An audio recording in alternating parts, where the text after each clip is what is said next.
Tere tulemast hommikupalvusele.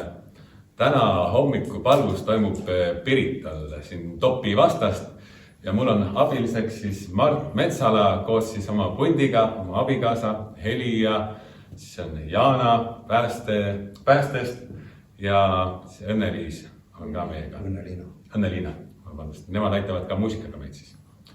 Aga Mart räägib siis täpsemalt, kus me siis oleme. Me oleme kunagise Olümpia purjespordikeskuse kirikuhoone või selles kabeli hoone selle struktuuri alumises saalis, kus oli mingi ajakirjanike värk kunagi. Siin meie peade kohal oli pisikene 50 inimese, maksimum 50 inimese kohaline kabel ja siit läks betoon juba käigutee otsa hotelli. Ja see betoontee lammutati maha ja kabel enamasti oli tühi pärast olümpiat ja siis mingil hetkel, kui meie Valguse Tee kogudus hakkas siin üürima erinevaid saale ja teenistusi läbi viia, siis direktor Raimo Kägu siis ehitas siia peale selles suurema saali, et me saaksime siin olla niimoodi. Ja nüüd on siis asi niimoodi, et see saal lammutatakse uuesti maha, sest tahetakse taastada seda ajaloolist kuju. Ja meie ilmselt oleme siin väikestes kitsastes ruumides täna, aga ilmselt me lahkume siit ja läheme kuhugi avaramatesse kohtadesse. Aga täna meie teenistused toimuvad veel siin, et me oleme siin juba ligi 20 aastat olnud. Valguse Tee kogudus, ma saab vastunud Mart Metsala, siin väga elav kogudus ja palju siin kohal käib? No kohal käib niimoodi, et meil ei mahu inimesed ära.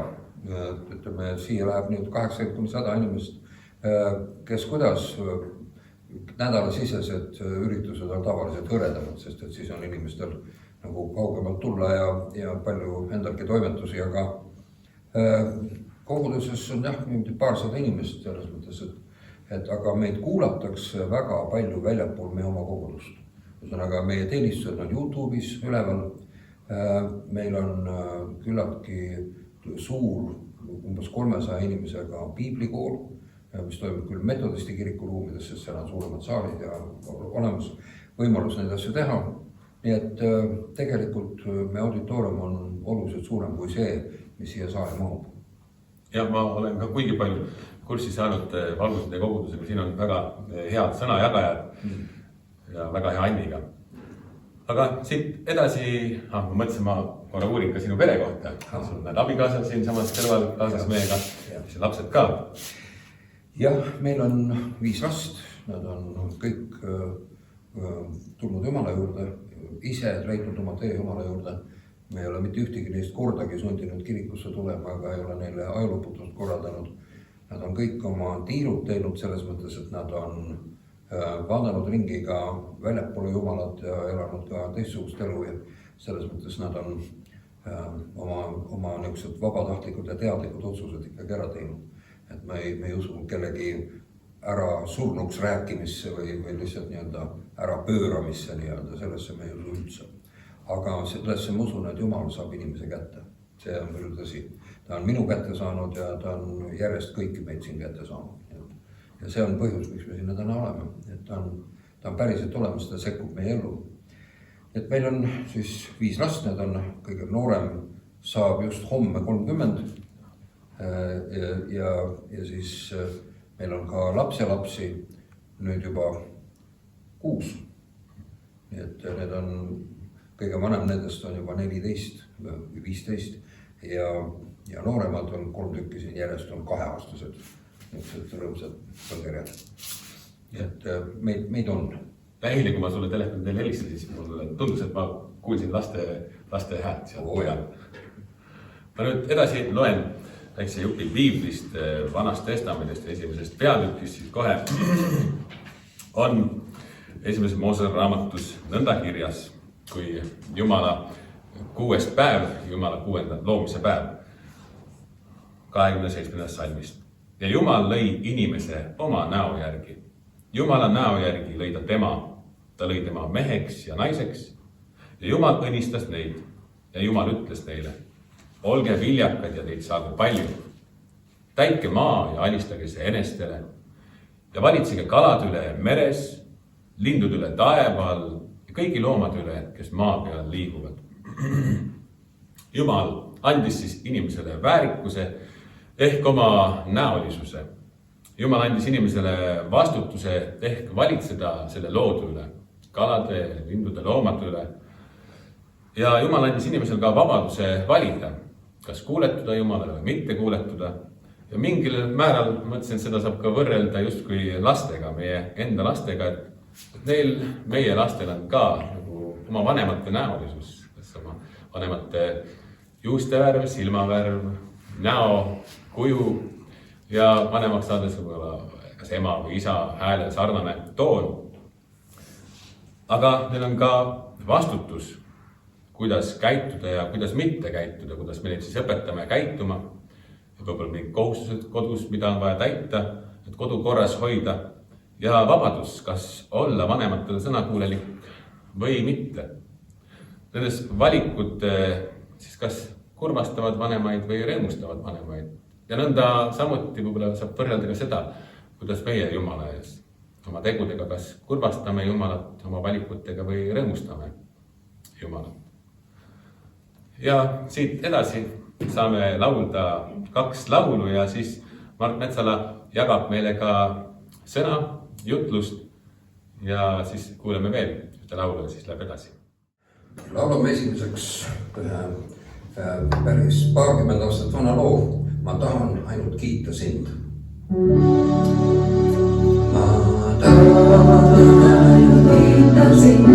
Ma tõstan käe, ütlen sulle sind armastan. Sa mulle võimu lõpus. Tahan ütelda sinu püha nime.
Muutuste aeg on tulekul. Pane oma vöö vööle ja seisa kindlalt mu ees. Kes toetub mu sõnale, see ei eksi ka kõige pimedamal ajal, kui kuri tahab võtta võimust. Minu sõna on valguseks su teerajal, sa ei komista ega kõigu, kui teed, mis on minu meele järele. Minu sõna on tõde ja toob elu sinna, kus seda pole. Igavesse ellu voolav eluallikas. Aamen. Nii, ja teine laul on armas rajamine pühale usule. Armas rajamine pühale usule, valveta pühas vaimu. Hoia Jumala armastuses igaveseks elu. Armas rajain pühale usule, valveta pühas vaimu. Hoia Jumala armastuses igaveseks elu.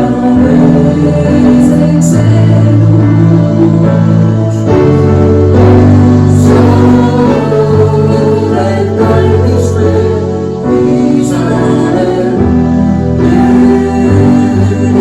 igaveseks. Ikka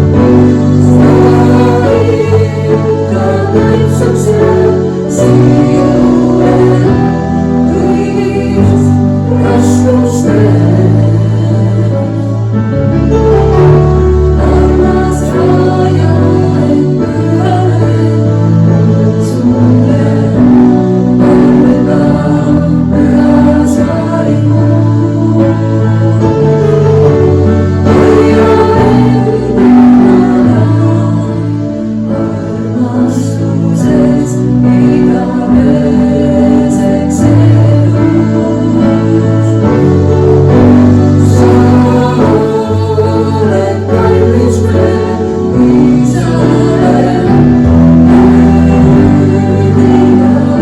Iisraele, nüüd ikka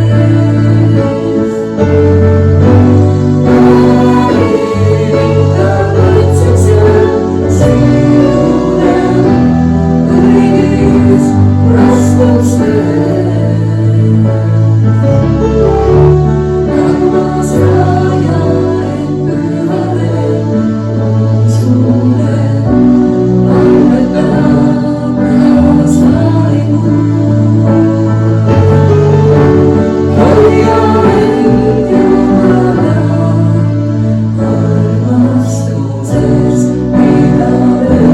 armastuses igaveseks elu. Aamen.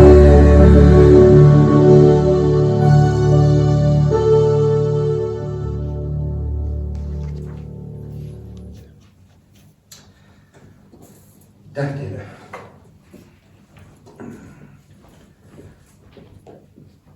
Vaatame täna korraks oma maailma ja oma elu värske pilguga ja mõtleme seda Jumala vaatepildist.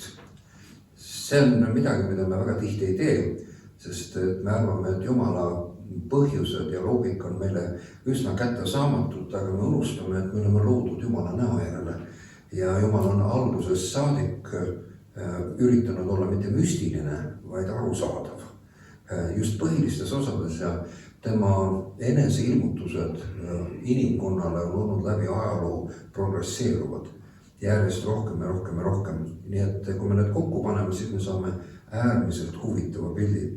See, mida Jumal on meiega plaaninud teha, on absoluutselt uskumatu. See on nii uskumatu, et isegi kirikutes ei julgeta sellest eriti rääkida. Sellepärast, et Jumala sõna ütleb väga selgelt, et ta tahab meid enda sarnaseks luua. Kui päris enda sarnaseks, nii enda sarnaseks, et ta nimetab meid oma perekonnaks. Ta ütleb meile, et Jeesus Kristus, kes on 100% Jumal ja ilmus meile inimesena välimuselt, et tema on meie vend. Ja ta ei pea silmas mitte niisugust poeetilist väljendust, vaid ta peab silmas otsest sugulussidet, nii-öelda piltlikult öeldes liha ja verd, ehkki kõrgemal vaimsel olendil on see asi natuke teistmoodi, me ei oska sellest midagi rääkida, me ei tea, millised need kehad on. aga nad on olemas ja kui me seda mõtleme, siis Paulus tegelikult räägib meile midagi äärmiselt huvitavat, ta ütleb, et see kest, milles me täna oleme, on nagu esmane või tooraine või midagi sellist, see on nagu seeme.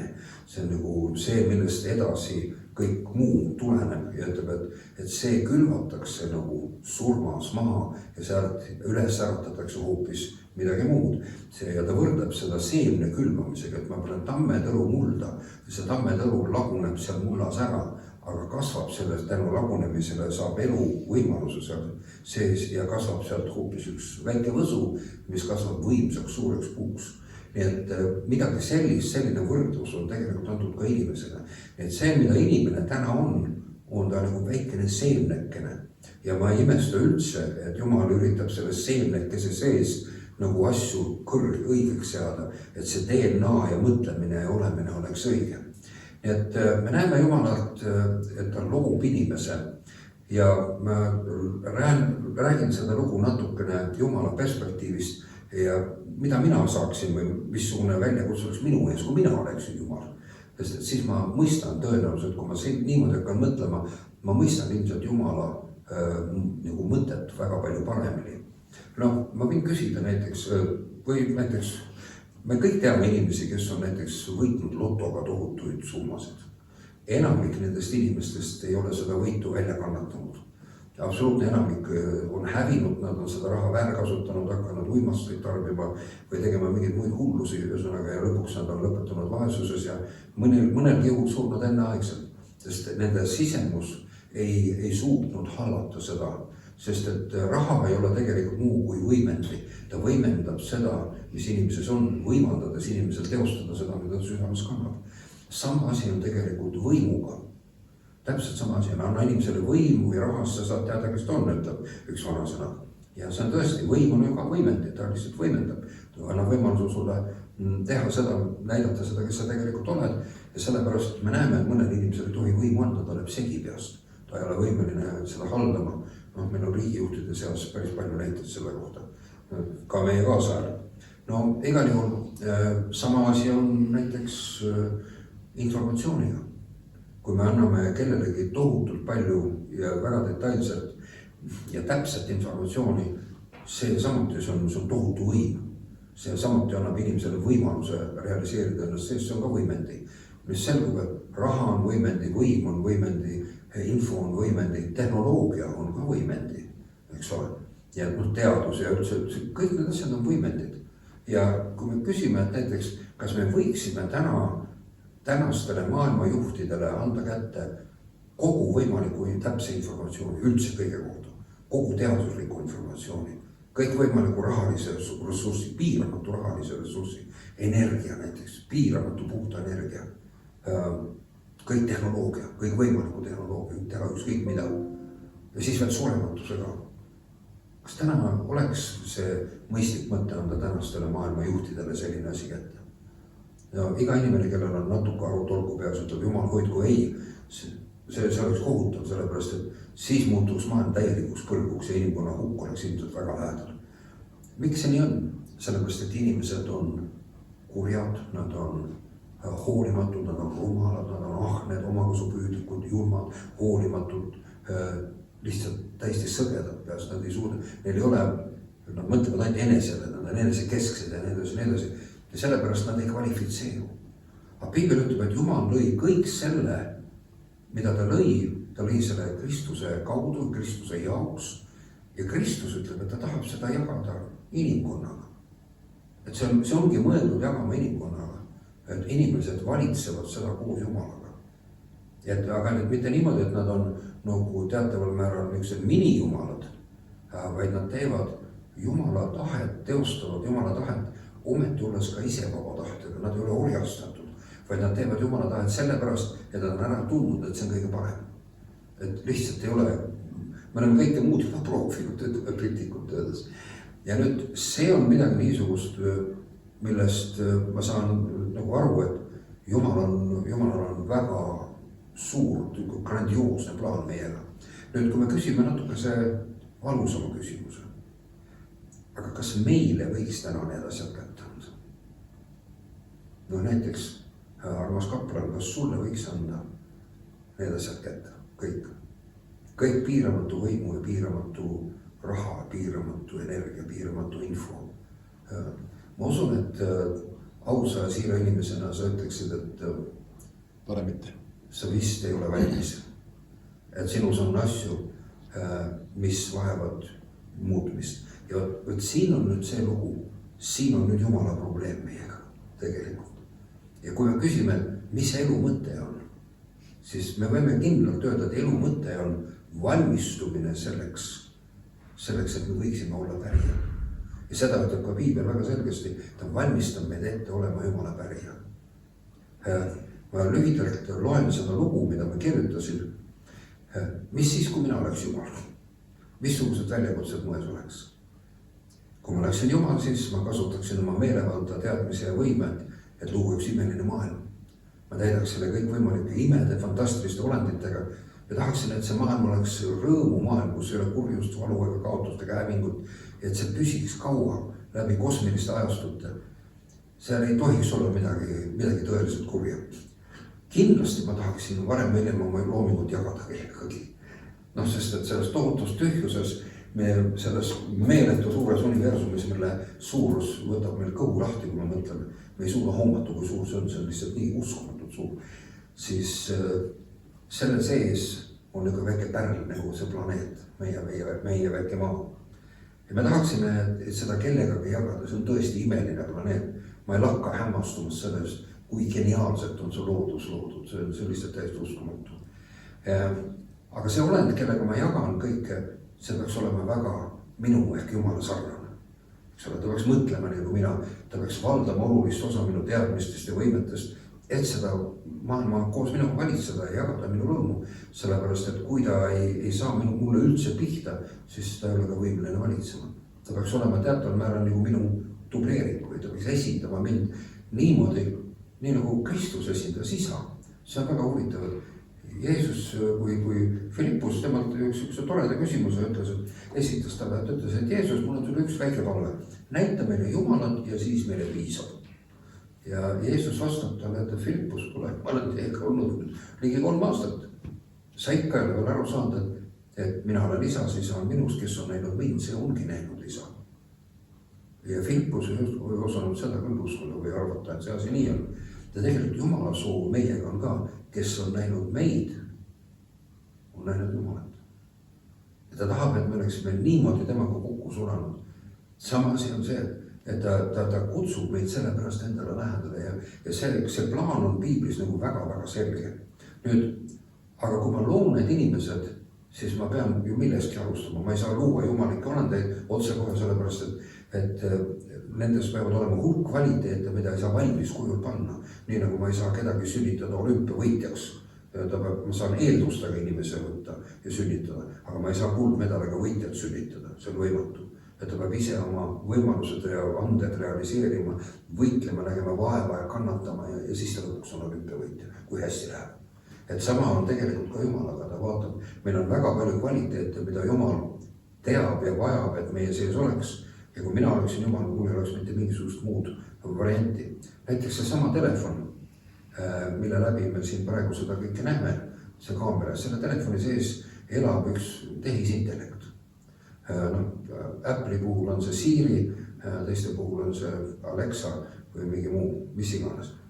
Mis ta nimi on, see pole oluline, aga oluline on see, et tema ainus olemasolemise mõte on aidata telefoni omanikku.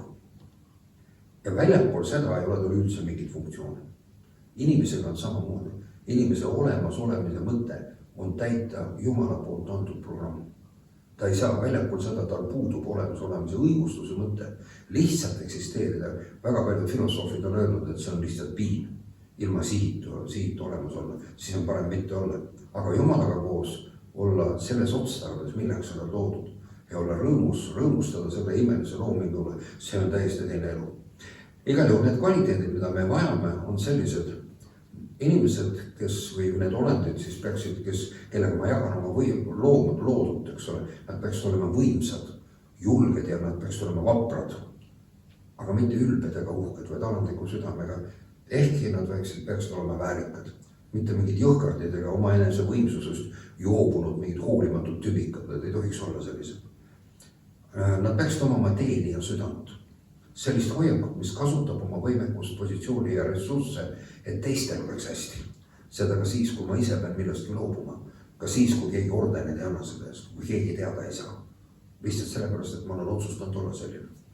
Nüüd, nad peaksid olema ka omakusu püüdmatud, hinnates oma seismist puhast olemisviisi väärtuslikumaks kui võimaliku kasu, mis nad võiksid saada. Nad peaksid olema ohvrimeelsed, valmis andma ennast kõik, loobuma kõigest, et teiste elu võiks jätkuda. See on Jumala mõtteviis, sest tema jaoks võim tähendab teenimist. Alati on sellepärast on minister, on teenija. Selle sõna tähendus on teenija. Me oleme tagurpidi antslasena, meil on kõik tagurpidi. Minister on boss, keda kõik kummardavad ja kes teenimist tahab, eks ole. Aga tegelikult on tema see, kes vastutab oma nahaga, et kõigil võiks olla hästi.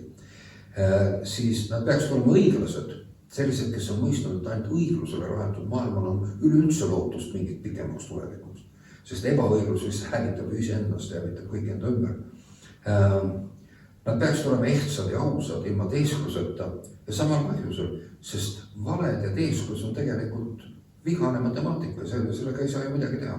Valed annavad pildi, et midagi on olemas, mida tegelikult ei ole. Ja kui sa selle peale toetuma hakkad, siis see valitselt kokku selgub, et see on tühi juht. Selles mõttes see on raisatud aeg, see on kasutu. Keegi ei taha seista silla all, mille on ehitanud keegi, kelle haridus on võlts. Keegi ei ole nõus selle silla all olema. Nad peaksid olema ka ustavad ja nad peaksid olema sisemiselt puhtad, sest muidu nad mädanevad seespoolt ära. Ühesõnaga, sellised olendid peaksid kindlasti omama vaba tahet. Ja võt siin läheb asi keeruliseks. Oletame, et see väikene elukas Priidu telefonis saab enesest teadlikuks. Ta saab aru, et ta on tehisintellekt ja elab telefonis. Nüüd Priidul on ainult paar varianti. Ta kas hävitab selle, laseb ta lahti vabalt arenema või siis orjastab ta. Täiesti. Kuna Jumala loomuses ei ole orjastada kedagi ja ta ei taha ka kedagi hävitada, siis jääb ainult üks asi, ta tuleb lahti lasta. Aga see on riskiga. Äkki ta muutub meie suhtes vaenulikuks. Ja täpselt seesama risk on Jumala inimesega. Tal ei ole vaja, kui sa robotit ei tee, sa pead selle inimese lahti laskma. Ja kui sa ta lahti lased, siis ta võib ju ka valida valesti, sest vabadus tähendab vabadust teha valesti ka. See oli juba paradiisis niimoodi. Sellepärast oli seal see keeld mitte süüa sellest puust ja mitte süüa, mitte puutuda seda, sest see vabadus oli päris vabadus. Ja ta võis minna ja astuda üle sellest keelust, mida ta tegigi, eks ole. Et selles mõttes me õpime vabadust oma olemise algusest saadik tegelikult. Me õpime vabad olema ja õpime seda, et mingid piirangud on asjakohased. Sest lapsed ei alati kogu aeg, meil on palju lapsi, me teame, kogu aeg nad testivad need piirid. Kas täna võib, emme ei lubanud, aga kissi lubab ja kuidagi niimoodi. Aga Jumal ei ole saanud selle vaba tahte andmisega kuidagi poolele teele jääda, vaid ta teadis, et kui ta annab vaba tahte ja inimene valib kurjasti, siis tuleb kurjus inimese südamesse. Ja nüüd on lugu hull. Sest nüüd on maailma üks kurjuse paik.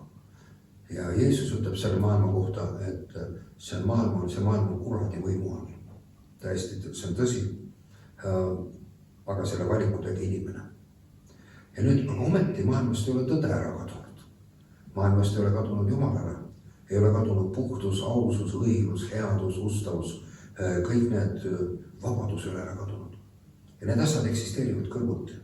Me iga päev kohtame neid ja ma usun, et politsei töös sa näed häid inimesi, kellel on õnnetu olukord juhtunud. Ja sa näed ka halbu inimesi, kellel on mingisugune muu probleem, eks ole. Ja sina pead nüüd vahet tegema, kumb see on. Kas see on hea inimene, keda tuleb aidata või on see halb inimene, keda tuleb piirata ja viia kohtu ette või midagi muud. Et see on täiesti nagu, ka Jumal peab neid asju kogu aeg vaatama. Niimoodi. Aga meie tegelikult õpime olema vabad. Jumala lapsed, kui me oleme tunnetanud ära selle pimeduse sees, et ma ei ole nõus pime olema. Ma mäletan oma elust väga selgelt. Ma olin kuskil Venemaa hotellis, me olime bändiga mööda Venemaad reisimas ja mul oli täiesti selline koht, ma ütlesin, jumal, ma olen valel planeedil. See on vale planeet, nad ei oska kurjaga õieti teha. Nad teevad seda ka viltuselt ja valesti. Aga ma võiksin olla kurjem kui nemad, ma võiksin olla efektiivsem kui nemad, kiirem, igati mulle arukam, aga sellel ei ole mingit mõtet, ma ei taha. Ma parem ei ole, aga võt selline ma ka ei ole nõus olema. See oli minu elus üks pöördepunkt, kui ma otsustasin, ma ei ole selline, ma ei lähe seda teed, ükskõik mis ma kas või suren, aga ma tahan valgust saada oma elu. Ma tahan saada Jumala asju. Ja ma usun, et see on üks põhjus, miks Jumal alustas, see pani meid just siia sisse. Sest tema probleem on selles, ühel hetkel, kui ta vabastab meid kõigest ja asetab meid uuesti täieliku vabadusse, kus ei ole kurjust ega ei ole ahelaid, ei ole sidumis ega rõhumist. Ja annab meile näiteks pihku kirve. Kuidas ta saaks garanteerida, et selle kirvega raiutakse ainult puid ja mitte kunagi enam päid? Seda kirve sisse panna ei saa, seda saab ainult siia sisse panna, inimese sisse panna. Ja võt see on nüüd see, millest ta tahab õpetada meid. Ja ma usun, et üks asi, mida Jumal meiega teeb, on ta selles maailmas hoides meid, ta nagu vaktsineerib meid kurjuse vastu. Me oleme selle kurjuse sisse ära uputatud, see tuleb uksest ja aknast. Me loeme, tere õhtust, eks ole, või head õhtut öeldakse meile ja siis räägitakse uudistes ainult seda, miks õhtu ei ole hea. Eks ole, ainult halvad uudised on põhiliselt ja sa vaatad, see asi läheb kogu aeg hullemaks. Põlvkondade kaupa ilmselt ütlevad, et see maailm läheb kuristikku ja me näeme, et ta tõesti sinna teel on. Nüüd, mida me teha saame? Vastus on see, et Piibel ütleb, et see maailm ei jäägi püsima. Ta hävitatakse igal juhul. Aga selle keskel, selle otstarve, tänane otstarve on see, et Jumala inimesed, need inimesed, kes on oma südames otsustanud, nad ei ole nõus olema sellised. Need või teeksid oma otsuse ja otsiksid üles Jumala, sest Jumal on olemas, tema sõna on olemas, tema pääst on olemas. Ja kui keegi hüüab appi Jumalat selle kurjuse keskel, siis tuleb Jumal ta südamesse, vabastab teda, loob ta uueks ja tõstab ta Jumala perekonna liikme tasemele. See on täiesti uskumatu lugu. Me mõtleme, see on nii imeline. Ma mõtleks, et see oleks väga hea muinasjutt. Aga kõige toredam selle asja juures on see, et see on tõsi ja me näeme seda juhtumas endi ümber, me näeme seda juhtumas endi sees iga päev. Nüüd, mida me saame teha näiteks iga päev? Mida me saame kõige paremal viisil teha selleks, et esiteks me peaksime iseendas järele mõtlema, kuidas me, miks me elame, mida me teeme, miks me teeme, mida me teeme. Sest Jumal tahab meist kasvatada pärijaid. Selleks me siin oleme tööpäev kvalifitseerinud, et anda sulle kõik. Okay. See on esimene. Teine, meie ülesanne on saada tema sarnaseks, ära tunda ja otsustada, ma ei taha olla mitte millegi muu sarnane, ma tahan olla tema sarnane. Sellepärast, et kui me mõtleme kurjus, kavalus, alatus, reetmine, ebaustavus, vale, võltsimine, need on kõik tupikud. Sellega ei lähe mitte kuskile. Kuidas sa saad ehitada maja, kui su matemaatika on vale ja kordustabelit ei ole? Võimatu, täiesti võimatu. See maja ei püsi püsti. Samamoodi ei saa ka ehitada 1000 aastast riiki mõrvade ja alatuse ja kõige niisugust asjadega. See ei püsi. Vundament on mäda. Sellepärast ükski revolutsioon ei saa anda mitte ühtegi tulemust, sellepärast et süütute inimeste tapmisel ei saa helget tulevikku ehitada. See on võimatu. Täiesti. Ja see lihtne tõsiasi õnneks jõuab tasakesi inimestele. Et meil on ainus viis, kui me tahame mingit tulevikku, see saab olla rajatud ainult aususele, reeglitele, mida täidetakse, headusele, avadusele, ustavusele ja kõigile nendele asjadele, mida esindab Jumal. Ja see mitte mingit muud võimalust ei ole. Ja nüüd, kui me kutsume Kristus enda südamesse, nüüd juhtub see, et tema olemuses on need väärtused. Ja siis tema sisse tulemisega meie südamesse tulevad need väärtused ja igatsus ja vajadus nende järgi ka meie südamesse. Kurjus kaotab oma võimu ja valgus saab uuesti sisse tulla. Ja niimoodi saab see kurjusele alistatud inimene, kes on kurjuse oli, muutuda valguse kodanikuks, kes on pärija ühel hetkel. Et see maailm hävitatakse ja see on tegelikult hirmus tore uudis, sellepärast et see verest ja valust ja kannatustest läbi imbunud õudne koht. Iseenesest sellega ei ole muud teha, kui ta peab hävitatama. Aga luuakse uus. Ja seal ei ole ühtegi neist asjadest. Seal ei ole kurjust, seal ei ole midagi muud, mis paneks kannatama või tekitaks vaeva või õudust või midagi muud sellist. See on see koht, kus õiglus ja õigsus valitseb. Et meie oleme täna selles protsessis, me õpime olema tulevase kuningriigi kodanikud. Me õpime, kuidas visata endast välja viimased pimeduse riismed, sest Jumalas vaim teeb meie sees tööd ja näitab meile, mis on meie sees veel valesti või kus on valesti. Et ma usun, et meil on kõige õigem võib-olla mõista ennast ja seda, mis meie elus toimub, kui mõtleme seda just selle sama suure loo kontekstis. Et me näeme, miks Jumal meid lõi. Te kujutad ette, ma lõpetan võib-olla selle huvitava tõsiasjaga. Inimene on loodud vaim, hing ja ihu. On 3 ainsus. Jumal on isa, poeg ja püha vaim. 3 ainsus. Inimene on Jumala peegeldus, ta on ka vaim, hing ja ihu. Nüüd, kõigepealt, kui asjad hakkasid valesti minema, läks kõigepealt valesti vaimne asi. Seepärast, et inimene pööras Jumalast ära oma vaimus ja ta ei kuulanud oma vaimu, vaid ta tegi oma mõistuse kohaselt. Ta ahvatleti teda tegema astuma üle Jumala käsust. Järgmisena, kuna nüüd on lahutus Jumalast ja kurjus sai tema valitsejaks, nüüd hakkas tema mõtteviis, tema hing hakkas võõrduma Jumalas olevast elust ja ta kukkus barbaarsusesse ja vägivalda.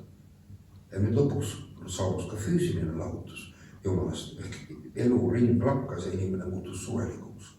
Ja nüüd on ja Jumal alustab täpselt samast vastupidist protsessi ka samamoodi. Ta kõigepealt tuleb sisse, loob meid uueks, puhastab meid, pühitseb meid, loob meie vaimu uueks ja taas ühendab vaimu Jumalaga.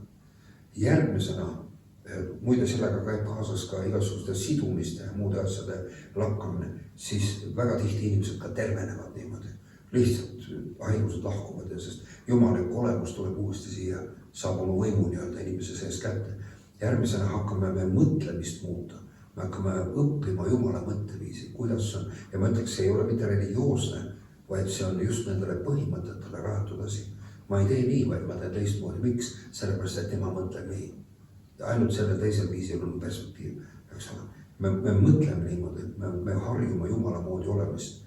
Ja lõpuks Jumala sõna ütleb, et isegi kui me sureme, ta äratab meid üles ja annab meile taevase ihu, mis kunagi enam ei sure, mis on kõrgemate vaimolendite ihu, mis tähendab, et nüüd on meie vaim, hing ja ihu täiesti teises kvaliteedis. Me ei ole enam maast maised, vaid me oleme taevased. Ja ta ütleb, et kui me oleme kandnud maist kuju, me saame kandma taevast kuju. Et meie tegelik valmistumine siin maailmas on, me valmistume kandma taevast kuju. Ja minu meelest on see üks kõige lootusrikkam sõnum, mida üldse võiks kunagi kuskil rääkida. See oleks imeline, kui see muinasjutt oleks. See oleks vahva jutt, aga veelgi vahvam on see, et see on päriselt tõsi. Et Jumal tahab tulla iga inimese südamesse, valgustada seda südant, anda talle andeks see patt ja kurjus ja lõga, mis seal sees on, puhastada see ära ja lasta see inimene vabadusse otsima oma tegelikku olemist ja valima Jumala valikuid. Et see on täiesti uskumatu. See Jumala armastus meie vastu on ikka täiesti uskumatu. Nii, kas laulame laulu? Jah.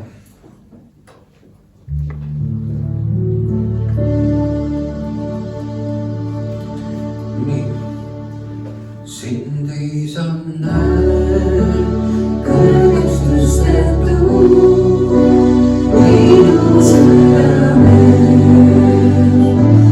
valitseb. Sind saa näe, kõrgestuste tuu,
kaugel, et on sobiv aeg, me ei saa palve paluda ühiselt ja jääme palvesse.